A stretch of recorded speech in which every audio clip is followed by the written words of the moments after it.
श्री राधे राधे। सभी श्रोताओं और सभी प्रिय विद्यार्थियों का मैं विपिन वर्मा हार्दिक स्वागत व अभिनंदन करता हूं। सभी को प्यार भरा राधे राधे। नमस्कार। हम लेके चल रहे हैं वास्तुशास्त्र की क्लास, जिसमें हम अभी तक 47 एपिसोड रिकॉर्ड कर चुके हैं और ये 48 नंबर पर आपसे मुलाकात हो रही है। पिछले एपिसोड में हमने टीवी, बेड का प्रकार, एक्वेरियम, बच्चों का कमरा, बच्चों का बेड, स्टडी रूम यहाँ तक की बात कर ली है। अब हम इससे आगे की बात करेंगे, पर थोड़ी सी बात उससे पहले कर लेते हैं। विज़िट का जो सीन है, लोग विज़िट बुक करा रहे हैं और कह रहे हैं कि वहीं आके हम पेमेंट आपको कर देंगे, तो ये थोड़ा सा पॉसिबल नहीं है। आप देख लीजिए, जो पैसे डाल देगा हम उसी के यहाँ जाएंगे। क्षमा प्रार्थी हैं, देख लीजिए, है ना। चलिए अगली 18 नंबर की हेडिंग लिख लेते हैं, दादा दादी का कमरा।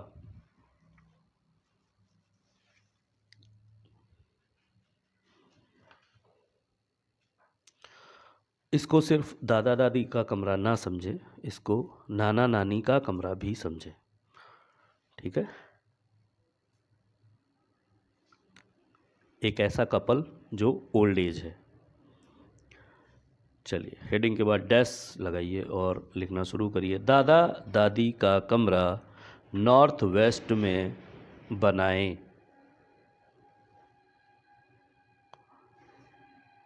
यदि दोनों प्राणियों में से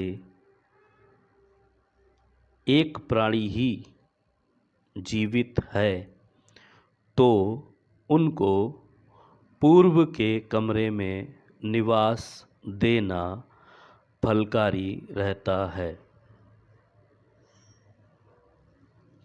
ठीक है, 2 लाइन की बात है। दादा दादी, नाना नानी या ऐसे कोई ताऊ चाचा जो ओल्ड एज हैं और पेयर है उनका, तो उनको नॉर्थ वेस्ट मतलब सपोर्ट का जोन, सपोर्ट सहयोग के जोन में उनको लिटाना चाहिए। वो कमरा उनको देना चाहिए, उस दिशा का कमरा उनको देना चाहिए। और दूसरा, यदि दोनों में से पेयर नहीं है, एक ही प्राणी जीवित है, तो उनको पूर्व के कमरे में, पूर्व दिशा के कमरे में निवास देना फलकारी रहता है। अब यहाँ पर थोड़ा सा हम बोलना चाहेंगे अलग से कि कुछ ऐसी फैमिली में जो नई पीढ़ियों की बहुएं हैं, उनको ये लगता है कि हमको काम सेवा जो है वो उतनी नहीं देनी है, सिर्फ उतनी देनी है जितनी हम देना चाहते हैं। ये उनका पर्सनल अपना ओपिनियन है, इसमें हम किसी को रोक नहीं सकते और मेरा उसमें कहीं कथित तौर पे हाथ भी नहीं है ऐसा उनको प्रेशर करने के लिए। पर जो कोशिश है वो ये है कि पूर्व में या नॉर्थ वेस्ट में उन जो भी बुज़ुर्ग लोग हैं उनको ऐसा कमरा देना चाहिए जहाँ से बाथरूम पास में हो, घर का मेन एंट्रेंस दूर ना हो और चहल पहल और बच्चे उन तक आ जा सकें, ऐसा माहौल उनके पास देना चाहिए।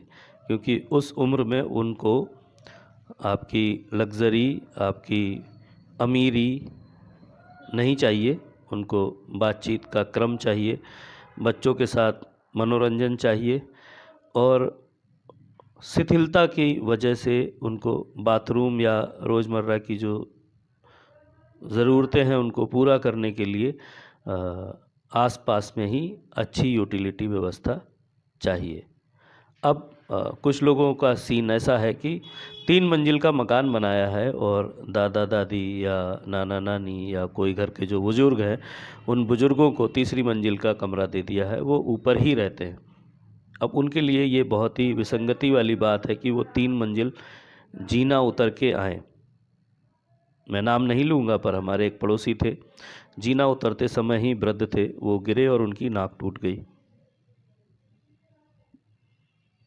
तो ऐसी जो उम्र की स्थिति है, उस स्थिति में यदि इस तरीके के फ्रैक्चर होंगे और बॉडी वैसे ही कमज़ोर है, हड्डियां देर में जुड़ती हैं, और ऐसी स्थिति में अगर उनको ज़्यादा रॉक हार्ट चीज़ें मिलेंगी तो उनके लिए ठीक नहीं है। और आप सेवा नहीं कर सकते तो कम से कम जब तक वो जीवित हैं तब तक दिखावा कर दीजिए, ठीक है ना। चलिए, अगली हेडिंग 19 नंबर की है, पूजा स्थल डैश। पूजा के कमरे में लाइट अच्छी होनी चाहिए। ध्यान रहे, यदि ये लाइट प्राकृतिक हो तो सोने पे सुहागा।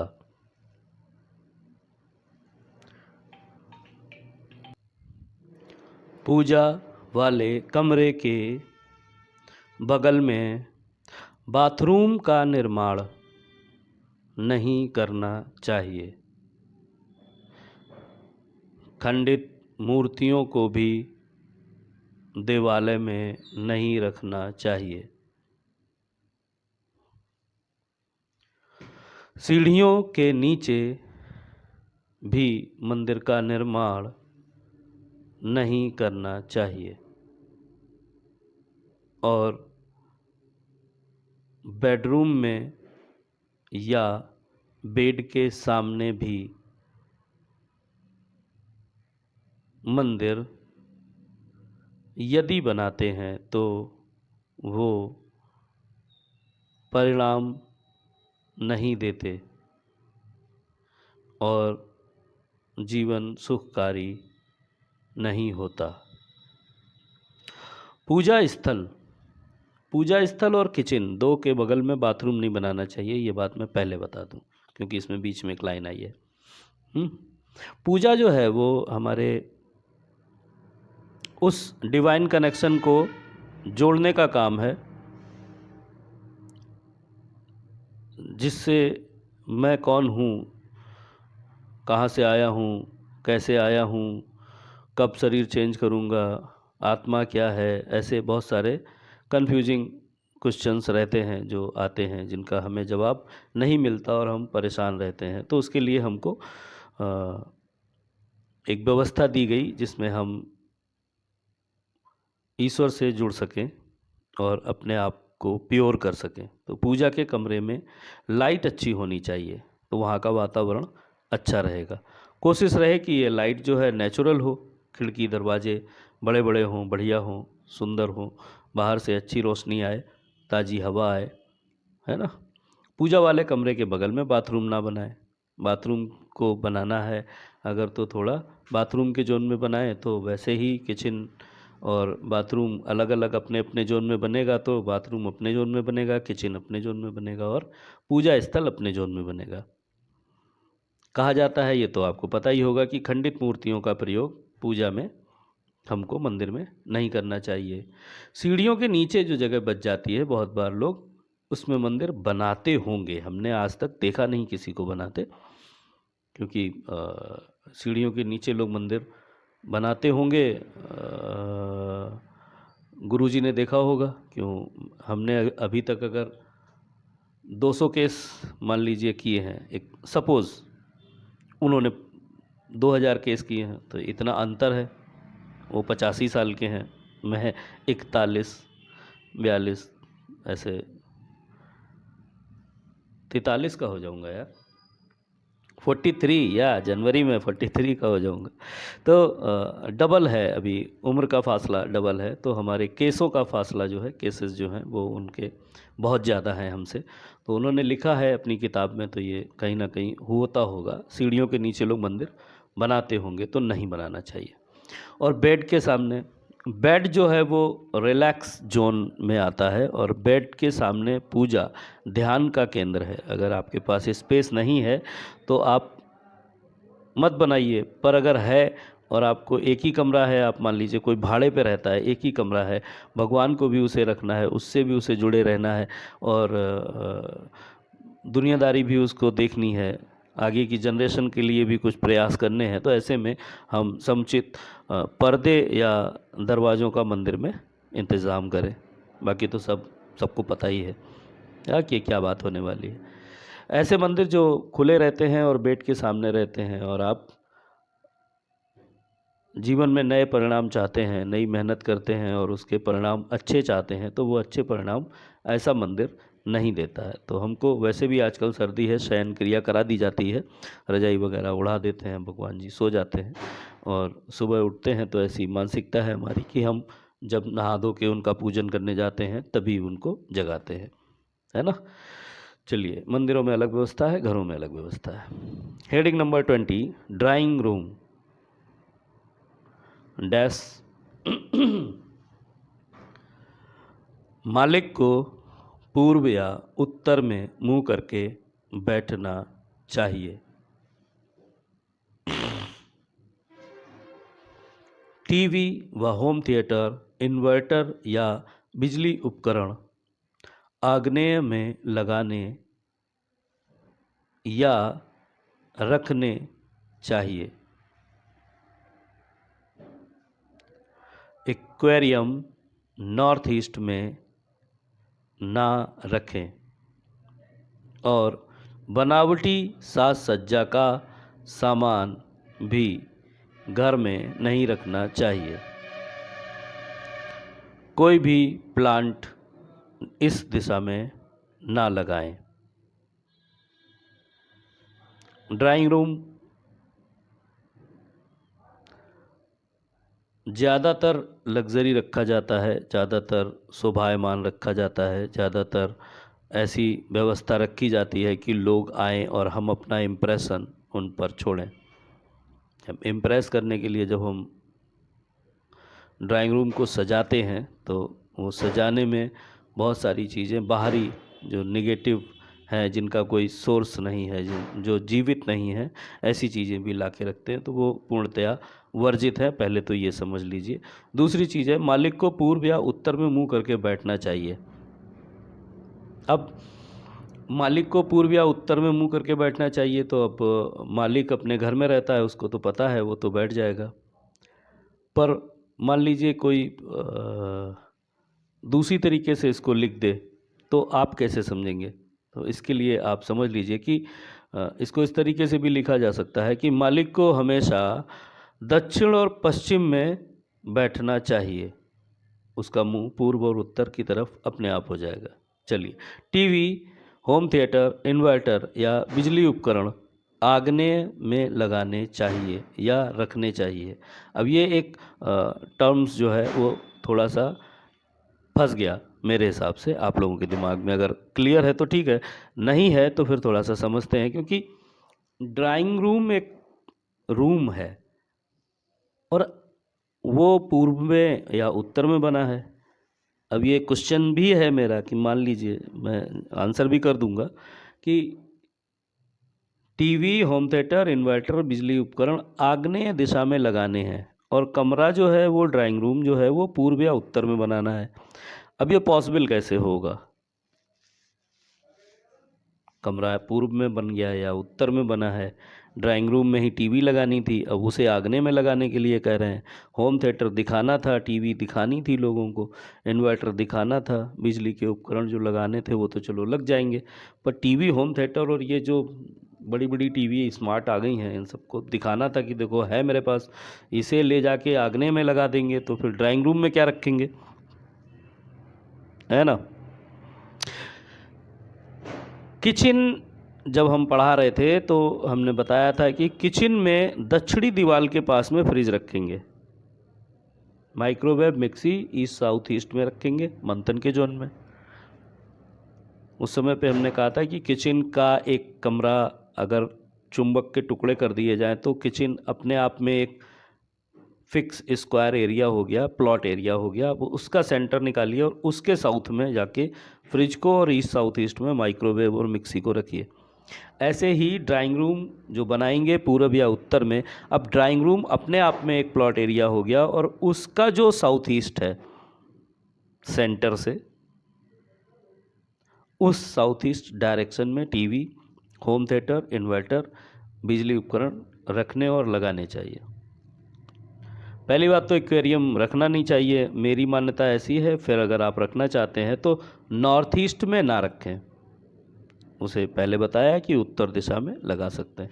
बनावटी साज सज्जा या कोई भी प्लांट या कुछ भी ऐसा जो रखते हैं वो निगेटिव ऑब्जेक्ट हो जाता है थोड़े दिन के बाद। अब इसको ज्योतिष से जोड़ेंगे तो अंतर्दशा, प्रत्यंतर दशा, प्राण दशा, सूक्ष्म दशा, दशाएं होती हैं। अब किसी जगह पर वो पॉजिटिव है, दशा चेंज हुई तो नेगेटिव हो जाता है। ठीक है, चलिए हेडिंग नंबर 21,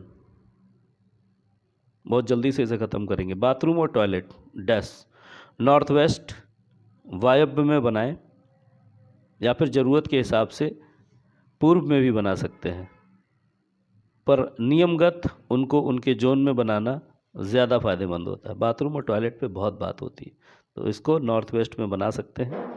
यदि आपके पास कोण नहीं है और कोई और कोण नहीं है तो इसे पूर्व में भी बना सकते हैं, पर पूर्व में अगर बनाएंगे टॉयलेट तो मेलजोल आपके तहस नहस हो जाएंगे। तो ध्यान रखना है कि हम रेमेडियल पार्ट यूज करें। रेमेडी पढ़ाएंगे अभी तो समझा देंगे। अगला 22 नंबर है washing machine dash north east की दीवार से सटाकर लगाएं।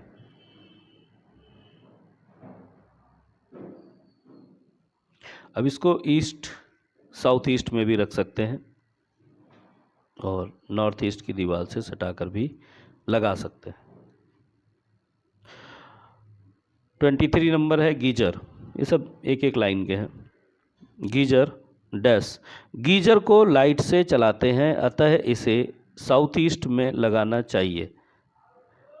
अब यहाँ पे वही सवाल ड्राइंग रूम वाला आएगा, तो साउथ ईस्ट आप निकाल लेंगे, उसके हिसाब से लगाएंगे। पर मान लीजिए बाथरूम है किसी और जोन में, अब उस बाथरूम में आपको लगाना है तो फिर हम वही नियम फिर लगाएंगे कि बाथरूम अपने आप में एक प्लॉट एरिया है जिसका सेंटर निकाल के साउथ ईस्ट में लगा देंगे। चलिए 24 नंबर कमोड। बाथरूम और कमोड से ऊपर नहीं उठ पा रहे हैं वास्तु में। कमोड डैश सीढ़ियों के नीचे कमोड या देसी सीट नहीं लगाना चाहिए। देखिए जो चीज़ निषेध होती है ना उसको बहुत बार समझाना पड़ता है, तब जाके चीज़ें होती हैं। क्यों सामने वाले का लॉजिकल ब्रेन वो क्यों, कैसे, कब, कहाँ, किस लिए, ये सब सवाल आते हैं ना। तो कमोड को सीढ़ियों के नीचे कमोड या देसी सीट नहीं लगाना चाहिए और पूर्व में भी नहीं लगा सकते। अब देखिए अभी क्या बात हुई थी, बाथरूम और टॉयलेट पूर्व में बना सकते हैं, अभी हेडिंग 21 में बोला ना। पर इसमें देखिए कह रहे हैं पूर्व में भी नहीं लगा सकते, इसे नॉर्थ वेस्ट में और दक्षिण की ओर आपका चेहरा रहे इस तरह भी रख सकते हैं, ये ध्यान रखें। सीढ़ियों के नीचे कमोड या देसी सीट अगर लगाएंगे तो वो ऊंचा नीचा माहौल होता है, ऊपर जीना टकरा जाए मान लो किसी के सर में, ये तो प्रैक्टिकल बात हो गई। पर वैसे क्या है, सीढ़ियाँ जो हैं वो सबसे मजबूत कंस्ट्रक्शन यूनिट है पूरे घर में। जो सबसे ज़्यादा मजबूत कंक्रीट का काम अगर कोई है तो वो सबसे ज़्यादा जो है वो भारी या मजबूत सीढ़ियाँ होती हैं, स्टेयरकेस। अब हमने पीछे पढ़ाया है कि बीम के नीचे बेड नहीं डालना चाहिए, बीम के नीचे नहीं सोना चाहिए, ये अलग टाइप की नेगेटिव ऊर्जा देता है। तो अगर बीम नेगेटिव ऊर्जा देता है और फिर आप जीने के नीचे पूजा स्थल या कमोड या कुछ भी करते हैं तो आप वहाँ पर एक्टिविटी कर रहे हैं ना, तो जो भी एक्टिविटी करेंगे वो नेगेटिव होगी। तो इसलिए वहाँ पर कमोड या देसी सीट नहीं लगाना चाहिए। पूर्व दिशा में भी नहीं लगा सकते क्योंकि वो मेलजोल की दिशा है और मेलजोल आपका डिस्पोज ऑफ हो जाएगा। इसे नॉर्थ वेस्ट में और दक्षिण की ओर आपका चेहरा रहे इस तरह भी रख सकते हैं। नॉर्थ वेस्ट मतलब उत्तर पश्चिम और दक्षिण की तरफ आपका चेहरा रहे इस तरह। अब इसमें जो गुरुजी कह रहे हैं वो तो ठीक है, पर मेरा मानना ऐसा है, मैं अपनी पर्सनल बात कह रहा हूँ कि लोकाचार होता है। आपके गांव का एक लोक रीत होती है, उसमें जो आपके घर में माना जाता है उसी को मान के आपको अपनी सीट या कमोड का डायरेक्शन रखना चाहिए। अभी 1-2 क्लास पहले ये बात हुई है कि यदि आपके यहाँ उत्तरमुखी कहते हैं तो उत्तरमुखी रखिए, आपके यहाँ पश्चिममुखी कहते हैं तो पश्चिममुखी रखिए। कल ऐसे ही ज्योतिष पे चर्चा हो रही थी गुरुजी के साथ में, हम ज्योतिष भी पढ़ाते हैं, तो ज्योतिष में जो बात हो रही थी तो उसमें भी यही बात आ रही थी कि आपके इष्ट देव कौन हो सकते हैं। तो कुंडली क्या कहती है, ग्रह क्या कहते हैं, भाव क्या कहता है, ये एक अपनी जगह पर सिलेबस का पार्ट है, पर आपका अपना खुद का भाव क्या कहता है, ये बहुत ज़रूरी चीज़ है कि आपका भाव ही कहता है कि जय बालाजी, जय श्री राम, तो आप बालाजी ही चाहिए और बालाजी की ही पूजा करिए। हो सकता है आपके ग्रह ऐसे हों कि आपको बाईपास ट्रीटमेंट मिलना हो, कि पहले आप बालाजी का करेंगे फिर वो राम जी से होते हुए आपकी हेल्प आएगी। क्यों? बच्चा छोटा होता है तो वो खुद तो कमाने जाता नहीं है, उसको दूध की व्यवस्था माँ करके देती है, खाने की व्यवस्था पिता करके देता है, कुछ चीज़ों में भाई बहन और फिर यार दोस्त ये लोग भी आ जाते हैं, तो जीवन किसी के सहारे से चलता है। तो अगर आपके कुंडली में बाईपास ट्रीटमेंट लिखा है तो हम बाईपास ट्रीटमेंट की तरफ ही जाएं। अगर आपका राधे राधे करने का मन करता है, कई लोग आपत्ति करते थे पहले, ये राधे राधे क्या होता है, सब राधे ही हो गई, तो हमें कहा कि भाई हम ब्रजवासी हैं। कन्नौज जो है वो दिल्ली की राजधानी के समय पर, पृथ्वीराज चौहान के समय पर कन्नौज जो है वो दिल्ली का बाहरी सीमा का बॉर्डर था, और कन्नौज के बाद में अवध क्षेत्र चालू हो जाता है। और पृथ्वीराज चौहान कन्नौज आए, संयोगिता को लेके गए, वो जो भी कुछ था उस कहानी पे नहीं जाते हैं, पर बॉर्डर है तो ब्रज क्षेत्र जो आता है वो हमारा ब्रज भाषा, आप हिंदी में पढ़ेंगे तो ब्रज भाषा जो है वो मथुरा, वृंदावन, गोकुल, बरसाना और इधर की तरफ और उधर हरियाणा के बॉर्डर तक जाती है। तो अब भाषा ही ऐसी है, वहाँ का लोकाचार ही ऐसा है कि राधे राधे ही चलता है। आप बनारस जाएंगे तो भोलेनाथ की बात होगी, केदारनाथ जाएंगे तो भोलेनाथ की बात होगी, आप महाकाल जाएंगे तो महाकाल की बात होगी, वैष्णो देवी जाएंगे देवी जी की बात होगी। तो ऐसे राधे राधे हम कहते हैं। आपका मन अगर करता है ओम नमः शिवाय बोलने का, तो वही एक रास्ता है जो आपको आपके इष्ट तक लेके जाएगा, और वही एक माध्यम है जिससे आप अपने जीवन की चीज़ों को समेटेंगे।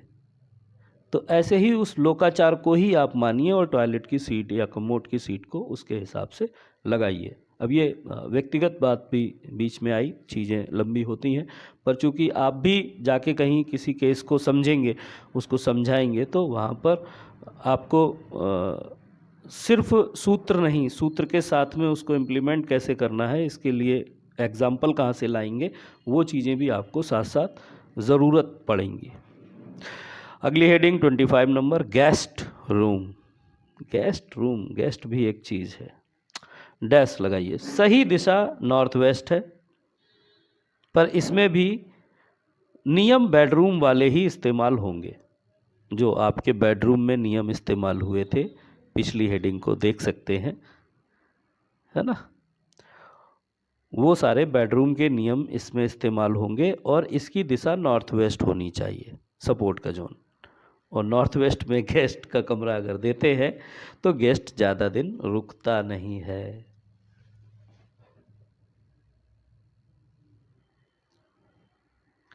अगली हेडिंग लिख लीजिए 26 नंबर, पैट्स व पक्षी।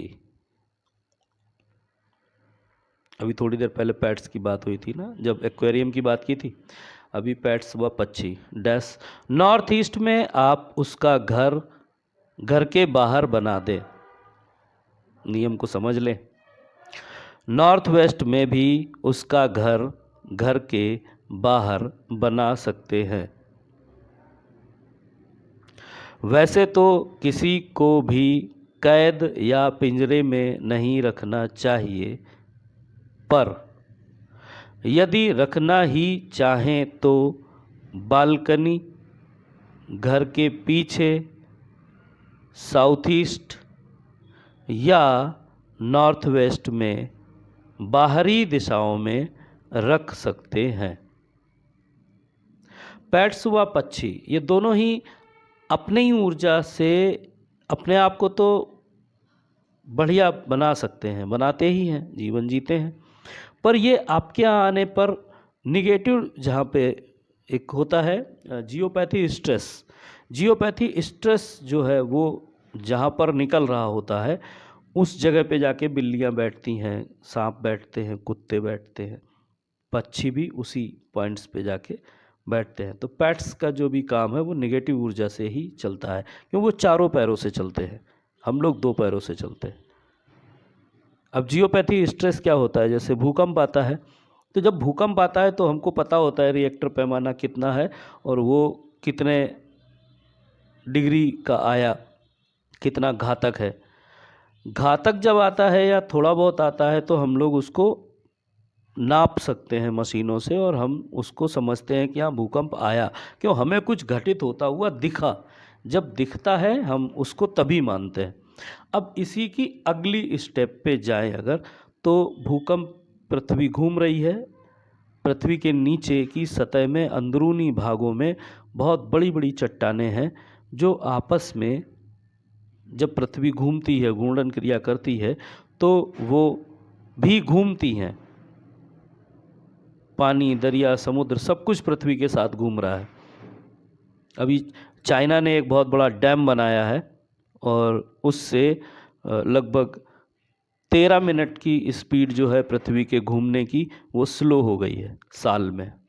वो इतना बड़ा डैम बना दिया, इतना ज़्यादा पानी स्टोरेज कर दिया है कि पृथ्वी की घूमने की स्पीड जो है वो 13 मिनट एक वर्ष में, जहाँ तक ऐसा ही पढ़ा है मैंने, वो स्पीड स्लो हो गई है। मतलब पृथ्वी जो स्पीड से घूम रही थी उस स्पीड से 13 मिनट स्लो हो गई है एक वर्ष में। अगर उसको लंबे दौरान में देखेंगे तो 365 दिनों में एक साल नहीं पूरी होगी। एक चक्कर जो सूर्य का पृथ्वी लगाती हो 365 दिन में लगाती है। तो अगर 100 साल का देखेंगे तो फिर हो सकता है 364-63 दिन में पूरा करे। तो ये एक व्यवस्था है। अब उस पृथ्वी के घूमने की वजह से नीचे प्लेटें जो हैं वो आपस में टकराती हैं, ऊर्जा बनती है। वो जो ऊर्जा बन जाती है, आपके बोलने से, हमारे बोलने से जो ऊर्जा निकलती है, ये शब्द कहीं ना कहीं अंतरिक्ष में जाके स्टोर हो जाते हैं। रसिया के किसी वैज्ञानिक ने इस रिकॉर्डिंग को रिकॉर्ड करने की कोशिश की है कि जो बोला गया है उसको पकड़ सकते हैं क्या, भगवान राम की आवाज़ को हम रिकॉर्ड कर सकते हैं क्या। तो ऐसे प्रयास हैं, जारी हैं। तो वो जो प्लेट्स हैं टकराती हैं, उनसे छोटी छोटी सी ऊर्जाएं, छोटी ऊर्जाएं भी काफ़ी हैवी होती हैं, तो उसे जियोपैथी स्ट्रेस कहते हैं। वो ऊर्जाएं ज़मीन से ऊपर आती रहती हैं और एर्थ फ्लोर तक, फ्लैट्स में अगर आप वास्तु करने जाएंगे तो एर्थ फ्लोर तक जियोपैथी स्ट्रेस को मापा गया है। इसके ऊपर के फ्लोर्स पे उसका कोई इम्पैक्ट नहीं आता है। जियोपैथी स्ट्रेस का अभी चैप्टर आएगा तो हम उसे पढ़ाएंगे, पर ये बात यहाँ पर आई तो हमने बता दें। जितने भी पेट्स हैं, सांप हैं, बिच्छू हैं, चूहे हैं, बिल्लियाँ हैं, ये सब उसी पॉइंट पे जाके बैठते हैं जहाँ पर जियोपैथी स्ट्रेस आ रहा हो। अब अगर किसी के घर में कुत्ता कहीं फिक्स जगह पे बैठता है, डॉगी उनका प्यारा बेबी, पक्षी उनका किसी सही जगह पे रहता है, तो आप समझ लीजिए वहाँ पर जियोपैथी स्ट्रेस आ रही है। अब ऐसे में क्या करना है, जो बताया गया है, नॉर्थ ईस्ट में आप उसका घर के बाहर बना सकते हैं, ईशान कोण में बना दीजिए। नॉर्थ वेस्ट सपोर्ट के जोन में घर के बाहर उसको, पिंजरा है घर के बाहर टांग दीजिए। घोंसला लाए हैं उसके लिए बढ़िया सा, तो उसको घर के बाहर टांगिए, घर के अंदर नहीं। वैसे तो किसी को भी कैद करने की इजाज़त नहीं है, पिंजरे में नहीं रखना चाहिए, पर यदि अब रखना ही चाहते हैं, बेच ही रहा है कोई, हम खरीद के ला ही रहे हैं, तो बालकनी में घर के बाहरी दीवार के बाहर आप उसे टांग सकते हैं, घर के पीछे कर सकते हैं। दिशाओं में 2 दिशाएं, साउथ ईस्ट और नॉर्थ वेस्ट जो है, उस दिशा में भी घर के बाहर रख सकते हैं।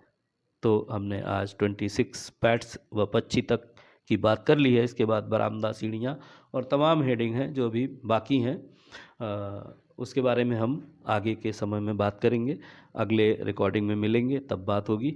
और astro vastu Shubham Facebook page और यूट्यूब चैनल के साथ ऐसे ही जुड़े रहिए, प्यार देते रहिए। आप सभी का बहुत शुक्रिया, बहुत ज़्यादा ही शुक्रिया। सभी को हैप्पी न्यू ईयर। ये पूरे जनवरी हैप्पी न्यू ईयर का ही संदेश आता और जाता रहेगा। तो मिलते हैं अगले वीडियो में, तब तक के लिए विज़िट जितने लोग भी बुक कराना चाहते हैं कृपया वो ऑनलाइन पेमेंट करके विज़िट अपनी फ़िक्स कर लें और फिर हम उनसे सामने से भी मिल पाएंगे। ठीक है, चलिए, राधे राधे।